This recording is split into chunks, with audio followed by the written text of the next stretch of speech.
How you played this weekend. How important was it to carry that out and get a win here heading into Arkansas? Well, I said that to the team that tonight starts for what we have to do over the next 2 weeks, and probably the most exciting thing for me. We won the game, but to be able to get some pitchers in that haven't pitched, that have worked just as hard as other guys, the Eric Freemans of the world, the Zach Reeds, Quint Robinsons, the Aaron Sotos, guys that haven't seen the mound very much, that each and every day have been good teammates, have continued to work hard, and to know that we threw 8 guys tonight and shut a good Belmont offensive team down and only walk one guy, that makes me very proud of those guys, that their commitment on the side when they haven't been playing, of staying with themselves. And it was just a good win for me for the amount of guys that we played, especially on the mound. Yeah, there was a lot of guys that hadn't had a lot of innings. Was any of them that particularly impressed you, that stood out? Well, I think they all stayed in their routines, which is the most important. When you pitch 8 guys and you only have 1 walk, and you give up 2 runs against a team that had pretty gaudy numbers coming in.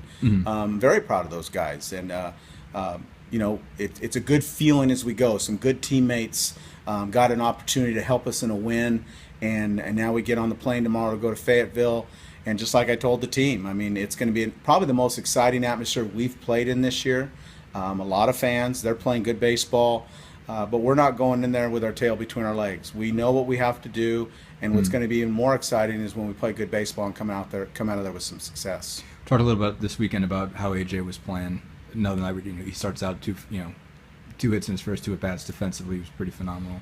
How good is he playing right now? AJ's playing at a different level right now. He really is, and that's what I think has made us a better team. He's one of the key guys to us, and his average has climbed tremendously with as many at bats as he has. To see his average climb about 40 points over the last 2.5 weeks is pretty amazing. Kind of like Chris Hall that was just in here. I mean, a young man that was hitting 036 at one time, and now he's up to 250. It just goes to show the work they're putting in. And I walked in when Chris was saying those guys. We keep talking about the bottom of the order guys. Those guys are the guys that are in the cages every day, at night, in the morning. That are getting their work in, and now the game is starting to pay them back a little bit. Just building off what you said about Chris, I mean, obviously, like you said, I think he started 1 for 28. What clicked for him, basically, and just what's happened lately? I think he's maybe 350 since then. Well, Chris is a fine young man that is very conscientious of everything he does, and I feel there was a time where he was putting a lot of pressure on himself because he knew how big of a part he could be for this team. And when it didn't go his way, I think he just added more pressure to himself.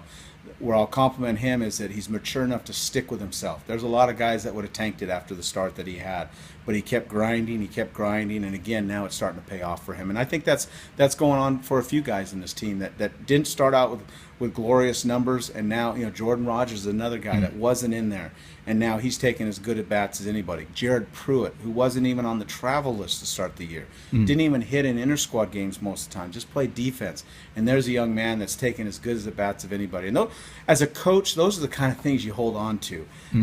We know we haven't had the season that we were supposed to have and we wanted to have, but there's some young men that are continuing to fight with this uniform on to represent us to the highest degree. What pitching staff-wise for this weekend? Do you get Brett back? Is he healthy? Well, Brett is not quite healthy yet. Brett will go on the trip with us. Just today I announced it's going to go Cox, Martin, and Owenby like we were last weekend. Brett could be in relief Saturday, maybe Sunday. But obviously it's going to be what I see on the side throwing that's going to make my decision. Yeah, do we want Brett Marks to pitch? Absolutely. But we also want Brett Marks for the next weekend too. And hopefully beyond that into the SEC tournament.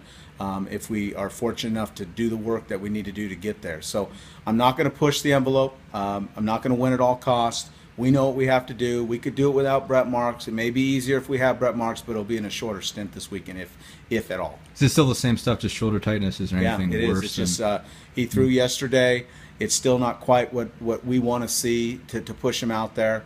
His baseball career will go on beyond Tennessee. At least I hope it does. And I just don't want to do anything to hurt him. And he'll be able to tell me, and I'll be able to tell when I see what his arm's doing when he's throwing down to the bullpen. What just last thing, Arkansas, just what impresses you about them, obviously? Well, they're one of the hotter teams in the conference. They've won 6 straight series. They were down with us and some of these other teams about 6 weeks ago. They were a team that I was watching, of a team that we could maybe catch, that I knew we still had to play, and then they've just turned it on. They've They took 2 out of 3 at Texas A&M, and I think that turned it around. There was a game that got delayed 3 or 4 weeks ago where they were down by quite a bit, and the next day they came out and won the game, then ended up winning the nightcap of the doubleheader, and they've just carried that on. And it's going to be a hostile environment. It's one of the best atmospheres in college baseball, one of the best stadiums in college baseball. And like I said to our team, maybe we look at this as our regional right now, or our SEC tournament, and we go in there and guns blazing, and we have nothing to lose. Go out and play good baseball like we have, I think, for the last 2.5 weeks. Go in there, and we'll see the way the chips fall for us.